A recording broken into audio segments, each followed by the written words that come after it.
Hello, my fellow readers. This is iDarkSymphony777 with another fanfiction review. As always, a link to the story will be in the description below. Please like the video, subscribe to the channel, click on that bell for notifications.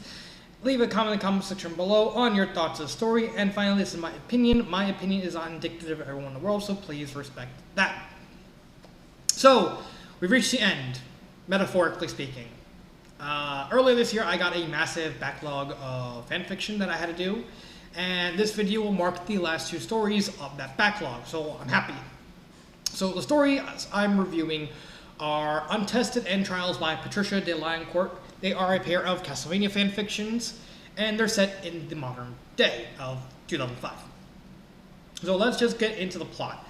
So the plot follows the character of Adriana Smith and her finding about her family's legacy because she is at Belmont, but her mother didn't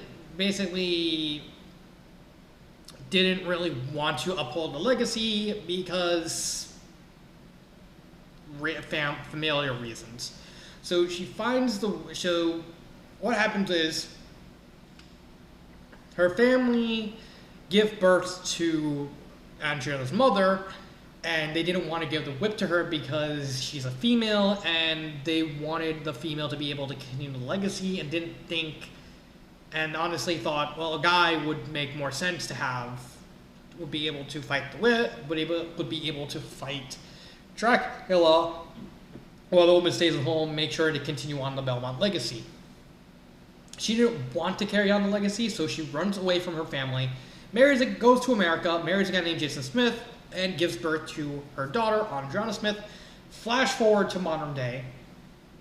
An adult Sophie and Adriana Smith, the main character, goes back to Transylvania, Romania to basically move into the Belmont Manor because her grandparents passed away years ago, and Jason Smith actually died very recently. So they go back to the Belmont Manor, and basically they start arguing, and this is basically the main problem with Untested specifically, is it follows a very repeatable pattern. Now, a big pet peeve I have with fanfiction is when they repeat stuff over and over again, but it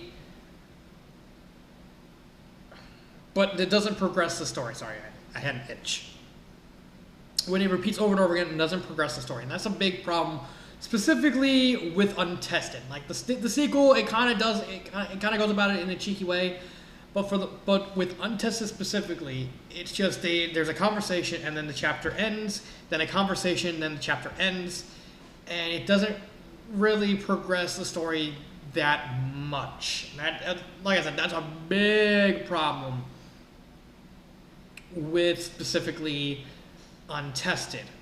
So the story continues. A cult headed by Walrocks she goes to the ruins of Castlevania, wakes up Dracula, takes the Crimson Stone, and casts a spell of freeing Walter Bernhardt. And so what happens is Dracula calls Death, they get Death into a pocket dimension, and Dracula runs away. Meanwhile, with Rhea and her family, they kind of argue. Rhea sneaks into the Belmont Gallery where all the previous Belmonts and their duties and stuff like that basically were alive, and she finds the vampire killer. She picks up the vampire killer, and who else would show up but Sarah Trontul. For those of you who know who Sarah is a character from the events of Castlevania Lament of Innocence. She was kidnapped by Walter Bernhardt and to lure Leon Belmont, the first Belmont member to chronologically happen, to try and beat Leon. Sarah gets infected by a vampire, and they're unable to cure it. So Sarah sacrifices her life to power up Leon's whip in order to be able to kill Walter, and that's basically that's basically how the vampire killer is created. Like, okay, fine. However, there's actually a side effect in the story where Sarah is still alive, but she kind of hibernates until someone grabs the whip. But she can only be seen by female whip wielders, and the only other whip wielder before Adriana was Sonia Belmont. So, excuse me. So Sarah basically starts giving Andriana a crash course on how to use the whip and how to be a vampire killer, because Andriana realizes that her mother hid all this stuff from her, and she realizes that this is a big responsibility, and I want to honor my family's legacy. The fact that my mom didn't do it, but I want to honor it because I want to help people and stuff like that. Meanwhile, Aurochs, they revive Isaac, give him a blood bond, and they just like kill Dracula, but yeah, just do it. Just leave me alone after that. So Isaac, still loyal to Dracula, finds Andriana, starts toying with her a little bit, and they train. They eventually, kind of goes in the repeat pattern, and then with Andriana meeting Alucard, i.e., not really Alucard, it's Dracula in disguise.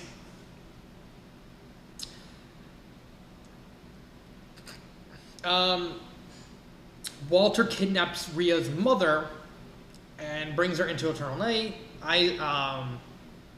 Alucard and Rhea go into Castlevania, and then we kind of repeats the same thing where they run into Isaac. They kind of there's just a lot of conversation happening. Like I said, that's the big problem with this story. There's just a lot there's a lot being said, but nothing's really being done. And I hate that. I hate when it repeats to the point where it just gets distracting, and it drags me out, kicking and screaming. Yeah, I get the whole point with dramas is there's supposed to be a lot of talking, but this ain't a drama. This is a stereotypical adventure story. Yeah. So they finally, they managed to beat Walter at the end, and Dracula already kind of revealed himself earlier in the story. Basically told Andriana, I'll give you 1 month.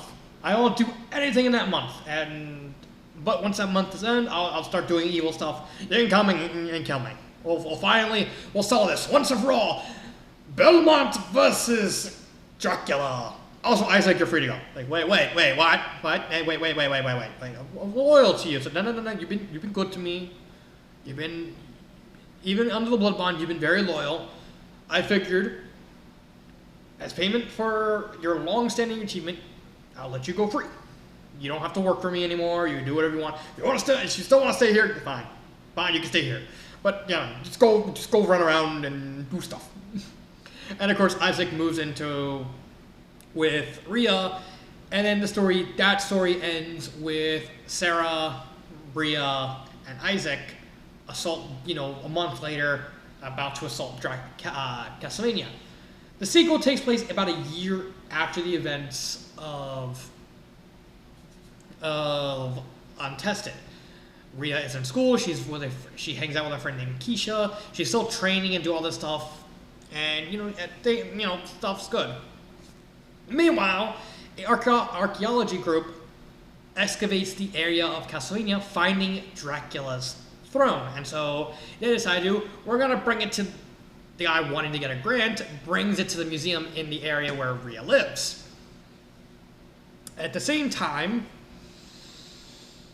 another cult, because there could never be too many cults, use the advances of the throne, leaving Castlevania to revive a demon named Galamoth. Now, the whole point with the structure of the story, of being a conversation and then moving on to the next chapter, it actually works here mainly because of the circumstances behind who they're going against. Because it's one thing when they're fighting Walter, and the fact that the majority of the stories just center around them of Andriana learning how to use the whip and learning how to be a proper Belmont, and then going into Castlevania and then just going to the Colosseum.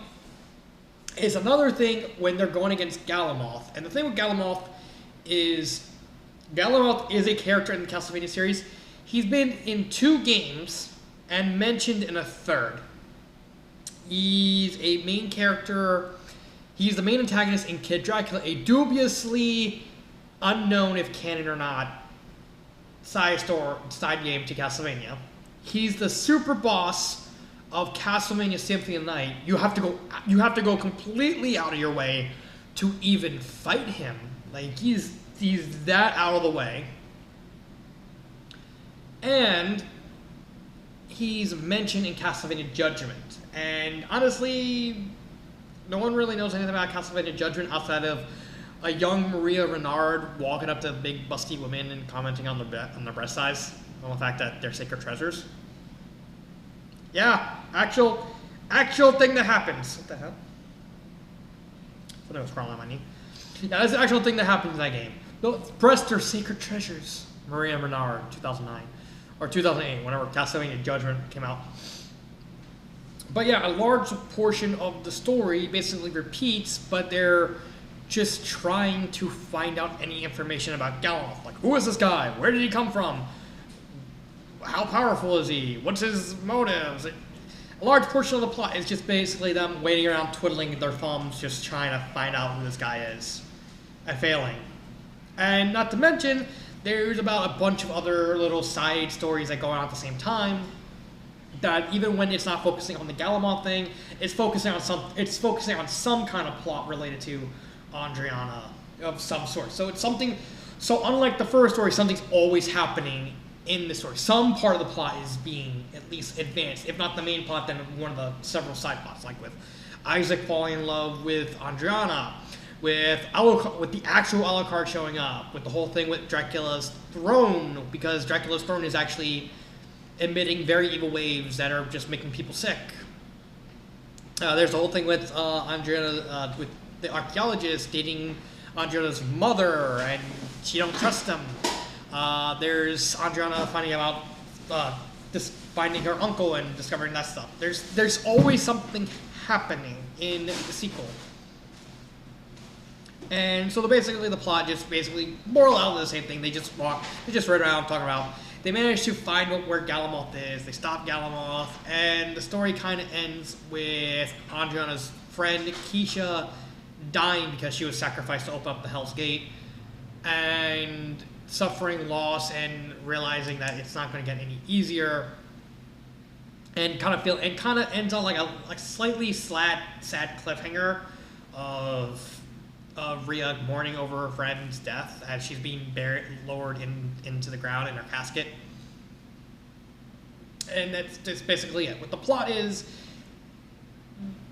Untested is just a very, very incomplete, garbled mess sort of thing. But Trials is a serviceable story. It's not going to win. It's not a great story, but it's serviceable in what it's trying to do.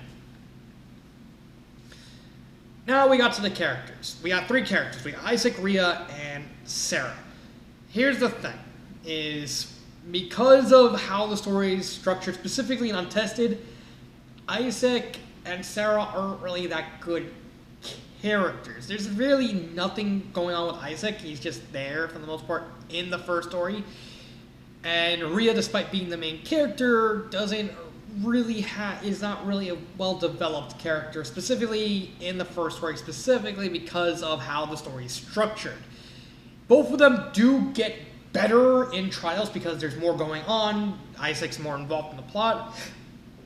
There's many different kind of avenues of story, like many storylines going on at the same time with the whole thing with Galamoth. They're both very snarky. I like Rhea's wanting to be responsible and wanting to continue the Belmont legacy, not because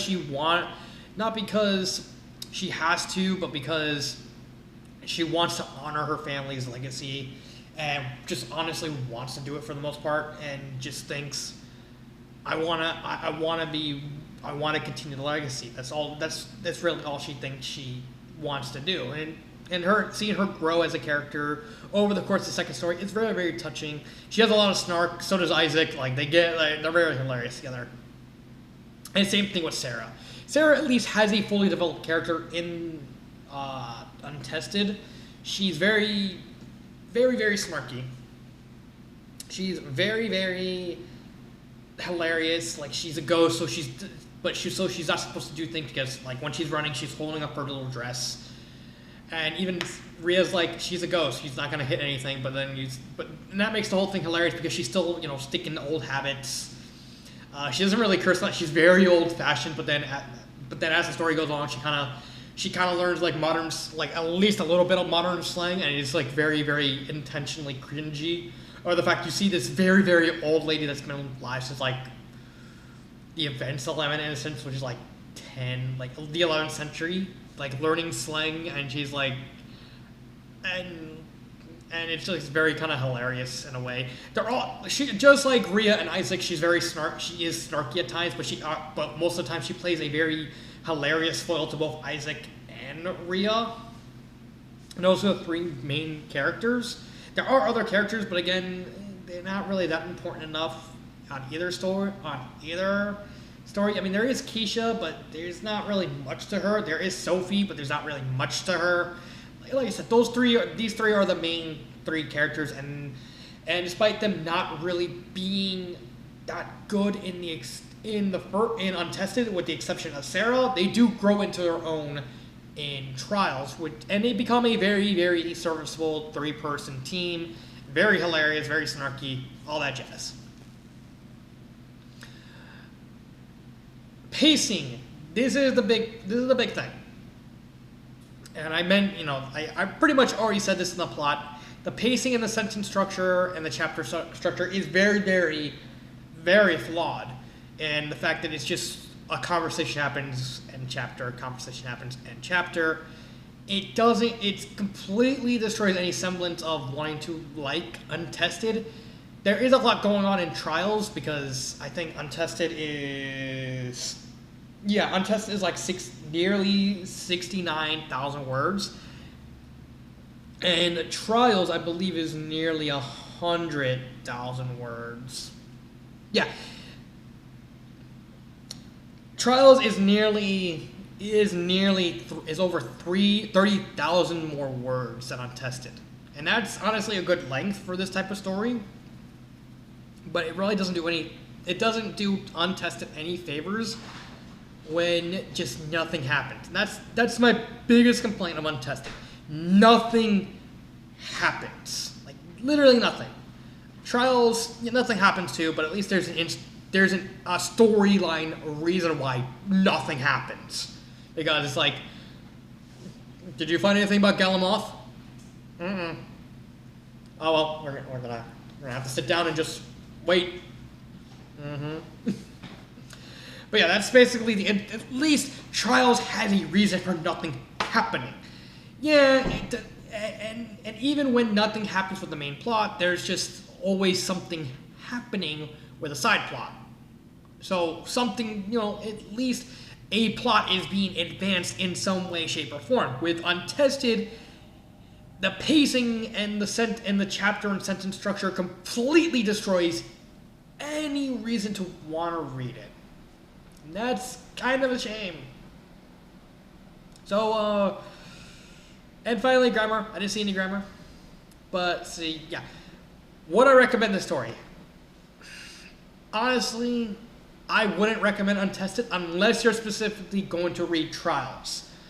Then I would only recommend it for that. If you're reading Untested, if you want to read Untested by itself, hard pass. If you want to read Trials, then you have to read Untested. So so this is kind of a weird situation where you kind of have to read one story in order to be able to read and understand half the stuff that happens in the second story. This is kind of a similar situation with Total Drama Everything, where I didn't recommend the first story, except if you wanted to read a second story because of Yusei and Lami's relationship.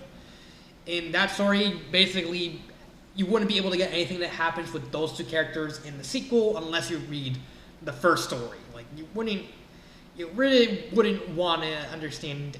You really wouldn't get anything unless you have to go out of your way to read about Lami and Yusei. But yeah, with all this, but I would recommend Trials. I would recommend Trials. I think it's a fine story. It's not a great story by any means. It's painfully average, but I think it's all right. Favorite part, Nothing really stands out. Like, it's just, again, this is just a painfully average story. Nothing really stands out. Maybe the reveal of the Master Librarian. I think maybe, I don't know. But it's very flimsy. What would I do to change this? Honestly, the main problem with the story is just the first story has aged pretty badly. I think, if anything, this is due for a reboot. The author has the plot, has the ideas, has the characters.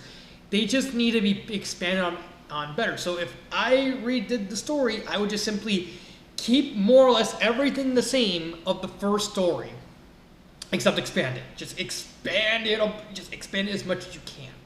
Give as much description and introduce us. Maybe introduce us to Keisha a little bit early. Give us more to talk about in terms of Adriana and Sophie's relationship. Give us more time to like Isaac in the first story. Have them spend more time in Castlevania actually doing stuff besides just walking around and talking. Do something. Maybe write better a fight scene, because honestly the fight scenes are kind of garbage in the first story. In the second story too, but that one has like kind of in-story in-universe explanation, and there's actually at least, and most of the fights are just gang fights where it's just a couple people versus like a couple people. And those are kept short. Let's do the same thing with Trials, but I would also add like a little summary of what happened when Rhea basically went into Castlevania to fight Dracula at the end of the month. It wouldn't have to be that long. It'd just be a couple paragraphs, maybe like a first chapter, just detailing like what happened between Untested and Trials. Just, you don't have to go that into depth, but just take the main concept, take the main characters, the main plot, all the story threads, just expand upon them even more. Don't need to change anything about the dynamics of it. It just needs expansion. It just needs more time to breathe and give us more time to like the stories, or maybe more explanations and stuff like that. Not as bad as Untested, but I still would like to probably see a more expansive version of this. It's fine as it is, but could be better. So that is my reviews on Untested and Trials by Patricia de Lancourt. I think that, like I said, skip Untested unless you're going to read Trials. Trials is the good one. Untested is just completely dog shit. So this has been Dark Symphony 777, and cut.